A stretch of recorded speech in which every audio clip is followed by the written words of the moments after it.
as we cruise around town and produce the driving video that everyone wants, I just thought I'd give you a little bit of insight as to how I came to the conclusion to buy myself a 2017 Civic Type R. So you got to kind of rewind back in history about roughly 20 years ago when I was in college, and when the Integra Type R actually made its way over into North America. Back in those days, those cars were about 37,000 Canadian, and they were very pricey. And so, when you're in college, let's get real, making like $6.50 an hour, isn't exactly going to cut it for a near $40,000 vehicle. And so I said to myself that even though I couldn't afford to buy a Type R then, that one day when I actually got myself a real job, that I would go and get one if they ever brought it back to North America. And of course, that was way back, I think, in the late 90s. And fast forward to 2017, in the spring, I ordered a car, and lo and behold, it showed up. Now, what's really interesting about my particular Type R is that it's crystal black pearl and not the championship white that I wanted. And the reason why I ended up taking the black one was because this car I'm driving is actually someone else's vehicle. And they ordered it, and I guess they never called the dealership back, so they essentially forfeited their vehicle. And they figured that the dealership guys that know me well figured that I would likely settle for a black one any day of the week, which I did. Now, that being said, I've been blessed that my Type R, even though it's got roughly around 1,800 or so kilometers, well, coming up to 1,900 now on the odometer, that I haven't had any real issues with it, and it's pretty much everything that I ever imagined the Type R, the modern Type R, would be, and then some. There's a few things missing, and we'll talk about that in a little bit, but basically, let's just quickly talk about the car itself. What do I like? Well, first of all, it's modern looking. It's certainly very aggressive looking.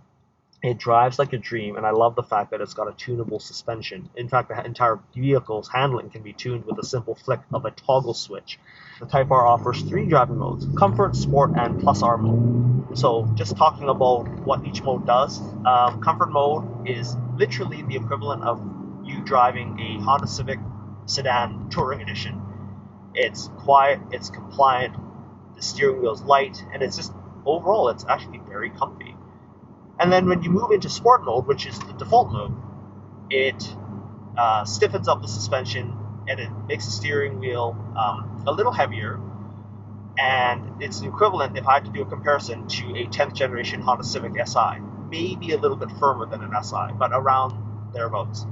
And we all know that the Civic Si is a half decent, well balanced vehicle, and it's not too hard, not too soft, and it drives nice. And that's, again, the Type R's default driving mode is Sport. And then there's Plus R mode, which really makes the steering wheel heavier. It definitely stiffens up the dampers considerably, and it's like driving. It actually reminds me of driving the old Type R, where every bump and ripple in the road you would feel, and it would basically rattle your teeth out if you were driving in Plus R mode constantly. So I like that fact. The other thing that the different modes do is that it also changes the throttle response. Now, obviously, there's some ECU fudgery there because it's just really applying more throttle, in Plus R mode at any given pedal position. I like the fact that it's got 2-liter inline-4 turbo VTEC engine with 306 horsepower. Just troving the internet and seeing what other people's dyno numbers are coming in at, it seems to be that the Honda motor from the factory is actually underrated than what is specified. Do I have any real dyno numbers myself? No, I've got my ass dyno, and it certainly tells me that this car is very quick. Can't complain, right? And the best part is that it's a smooth power. I kind of miss like the bruteness or the harshness of the old B series VTEC engines, but at the same time, I'm at a point now. I feel like I'm at an age where I don't necessarily want a car that's constantly screaming at 5,000 to 6,000 RPM, to develop any real power. Type R's engine has a really flat torque curve and a very linear horsepower curve, which is great because you don't have to rev it up to redline anymore to get good drive with usable power, I'll say. As far as I said, handling already was really good. It definitely sticks around the corners, and what's interesting is that you don't get any torque steer because it's a front-wheel drive car. And then you don't get that sort of that bad understeer on non-LSD vehicles. Now again, Honda's got some interesting fudgery going on there where it applies the brakes to the innermost wheels around a curve to sort of bring the vehicle's head back into the curve or the radius of the turn. And so that's really good.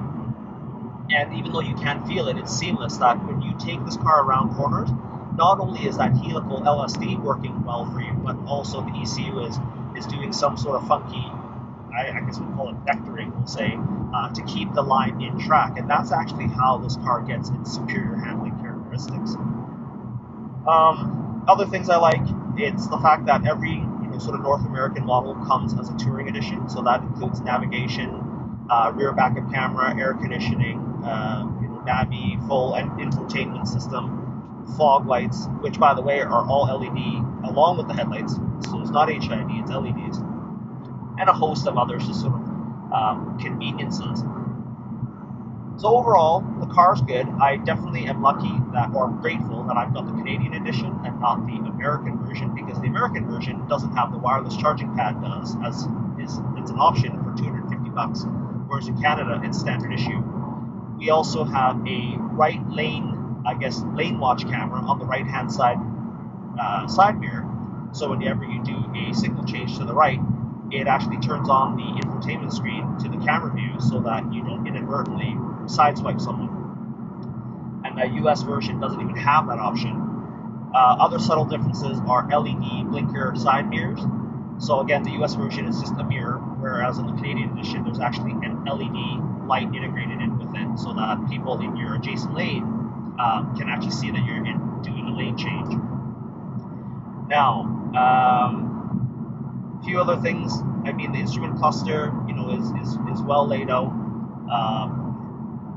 There's nothing I can complain about. Ergonomics wise, it's great. The Honda seats are amazingly comfy.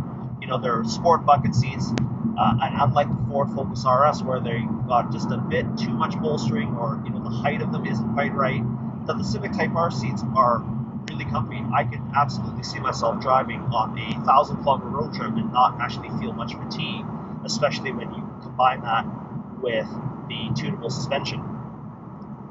Now, with all the good things, there's also a host of a few bad things or disappointments that I want to make clear. Number one, the car's a crystal black pearl. I've owned black cars previously, and we all know that black cars show every bit of dirt, swirl marks, dust, rock chips, scratches, and even aging for that matter. It's a very high maintenance color, which I find is a nuisance, but I accepted that fact when I bought the car. Number two, the tires on the vehicle are 20 inches, and although it looks really slick looking on the vehicle, and it certainly handles very nicely on the road and I hope one day on the track, as many others have said, that the size is a little bit unusual, that it's a 245 30 R20. That's a very difficult tire to source, at least in my locality, and if I do source them, my selection is limited. And to make matters worse, they're prone to damage, especially on normal roads like this where it's bumpy and you hit a pothole, you can bend the rim and puncture the tire. But they're expensive as hell. The Continental Sport Contact 6s that are equipped from factory on this car are $500 Canadian a piece plus installation. And they only have roughly around a 16,000 kilometer tread life, which basically translates down to every other oil change I'm going to need a new set of tires. And that gets extremely costly over the life of the car. It would have been great if Honda offered us the 18-inch tire package, such that you can have a wider choice of different tires instead of being stuck with the 20s and then having to buy aftermarket rims after the fact. The Brembo Brakes, although they work insanely good and can stop a car on a dime, they are annoyingly squeaky. And not necessarily at highway speeds, but when you're pulling up to a traffic light or a stop sign at a slow speed, it makes this sound every time. And that's unfortunately just an inherent trait of Brembos. My buddy has a Subaru STI with Brembos, and it does exactly the same thing. Infotainment system. I think that I love the fact that they've integrated a Garmin GPS into the Honda Nav, or made them use Garmin as their provider. Garmin's tried, tested, and true. It works well, and it's got free updates for 5 years. Honda, why did you give me lifetime updates like the cheapy $150 Garments? The other thing too is the menu layout is a little bit wonky. You have to go through multiple submenus to toggle on certain car features like auto rev match, right? And although I love that feature, that if I'm driving on the track, that I would like to be able to quickly turn that rev match capabilities on and off, with a flick of a switch, for example. Maybe this is a complaint, is the excessively quiet exhaust system. So it's a Type R. I'm used to hearing the old school Type Rs. And in fact, I had a 92 Civic hatchback Type R build with a crated JDM V18C5 motor that just screamed like a mad dog with a Tanabe Medallion Series exhaust system. Love that thing. Civic Type R, when I first got it, it was ultra quiet. I actually felt like I was driving just a normal Civic hatchback. But then around the 500 or 600 kilometer mark, when the exhaust system glass pack started breaking in, the tone did definitely get deeper and a little more pronounced. But at the end of the day, it's still very quiet. So Honda, I think you could have done a better job on the exhaust note. People are either deleting the third center exhaust resonator or they're completely swapping out for aftermarket, I think. So I would definitely change that probably just to give it a more aggressive sound. Little minor things when I got my car. Both A-pillars either have like a loose clip or something, but there's a definite buzz at certain RPMs and speeds. And so that results, it's just annoying. And I'm sure Honda will make good on it by fixing it, but when you're spending nearly 50,000 Canadian on this vehicle, I would have expected the fit and finish to be absolutely perfect. So there's a little minor complaint there. What else? I've heard that the paint on the hood can be thin, and although I have no means of verifying that, again, when you're spending this kind of money, Honda, I would absolutely expect to, get a build quality that's better than the standard Civic hatchback. Other things that I wish Honda did is, in North America, all trim lines are the Honda Civic Type R Touring Edition, essentially. But in the UK, oddly enough, they offer a GT package, which is a Grand Touring Edition, which brings back blind spot detection, lane keep assist, forward collision warning. What else is there? Well, basically, it's the Honda sensing package, right? Auto dimming rear view mirror, integrated holding garage door opener transmitter. Like, these are little things that, in my opinion, if Honda North America gave consumers the option to buy the GT package, even if it meant paying another $3,000 for a Civic, making the price point break over 50 grand, I personally would have paid that, because a Honda Civic Sedan Touring Edition has all these features and only costs around 33,000 Canadian, and yet my car, after taxes at 46,000, has them deliberately deleted. Weight savings or not, let the consumer decide what they actually want. So yeah, but I mean, those are real minor things. I guess, the takeaway from this is that if you're buying a Type R, you're buying it for its performance, you're buying it for its speed, its handling, and its, I guess, kind of out there wild looks. You're not buying it for necessarily creature comforts. If you wanted that, go buy a Civic Si, which comes in cheaper anyways. So these are the things that I like about my Type R. I had the choice between a Ford Focus RS, a Golf R, as well as Subaru STI.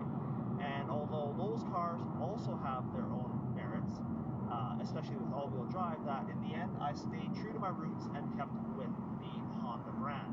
And guess what? I have no regrets. And even though I've only owned this car for roughly 2 months, and I actually put it away for the last month because I thought the snow was going to fly, that this car's fun to drive. I drove my buddy's Stage 1 boosted STI hatchback, and it just doesn't drive as good, even though it's all-wheel drive. The Golf R is too muted, and I just didn't like the interior on that car was really nice, but the problem with it was that it was almost too boring, and the fact that it uses a very simpleton all-wheel drive system is not all that great.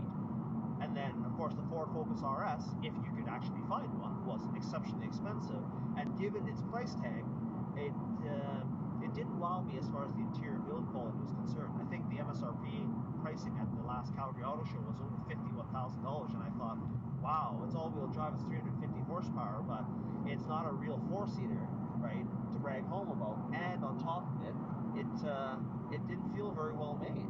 So of course it brings me back to Honda, which was, you know, the most best balanced package, despite the fact that it was a front-wheel drive vehicle.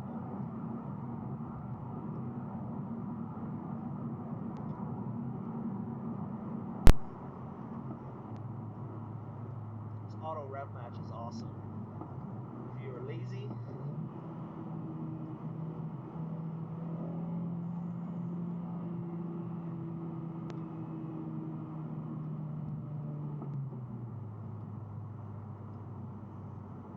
auto rev matching is nice in that you don't have to worry about either heel towing around a curve or rev matching just with your throttle. It does it all on its own seamlessly, and it works well probably 85 to 90% of the time. Now, one could argue that it's not being a purist when you're driving in that manner, but let's get real here. I'm just cruising around town. Why not have some fun and focus on my actual driving than I do both shifting? Of course, when I drive on the track, I would definitely turn it off. And to my point earlier, the infotainment system you have to go through multiple menus to get to that damn feature to shut it off, which I thought was a bit of a fail on Honda's part when they designed the UI.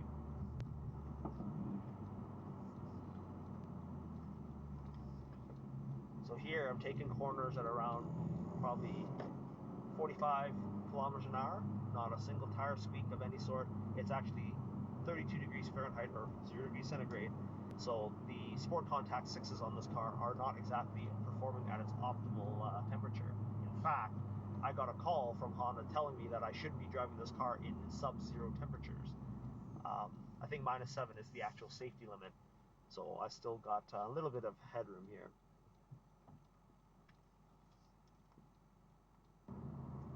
So another somewhat inconvenient hassle with this car is that oddly, Honda put in the tiniest fuel tank you can imagine for a car that gets the worst fuel economy out of their four-cylinder engines. Civic Type R average fuel economy is approximately 9 to 10 liters per 100 kilometers, or roughly around 24 to 26 miles per gallon. And that's pretty much as I can squeak out of it today, whether I'm driving it like a granny or if I'm driving it a little bit harder, like in a spirited manner, that this thing just gets piss poor fuel economy. And to make matters worse, they put in a 12-gallon fuel tank, which I can tell you right now, I've driven 320 kilometers since the last fill, and I'm on empty. So that just goes to show how ridiculous the mileage is on this car. Now, I guess 25 to 26 miles per gallon isn't something to gawk at, because relatively speaking, my truck gets 15 miles to the gallon. But when you consider that the new Civics are averaging 38 to 42 miles per gallon, that 26 seems pretty awful. And that's on a good day.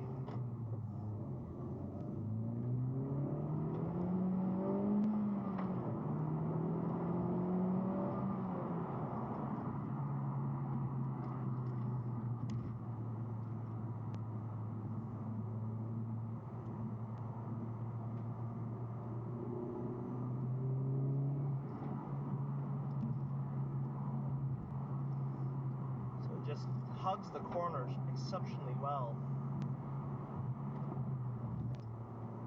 It's a real fun car to drive, hands down. Corners like it's on rails, with razor precision steering, an excellent road feel, not too isolated, right, but not too harsh.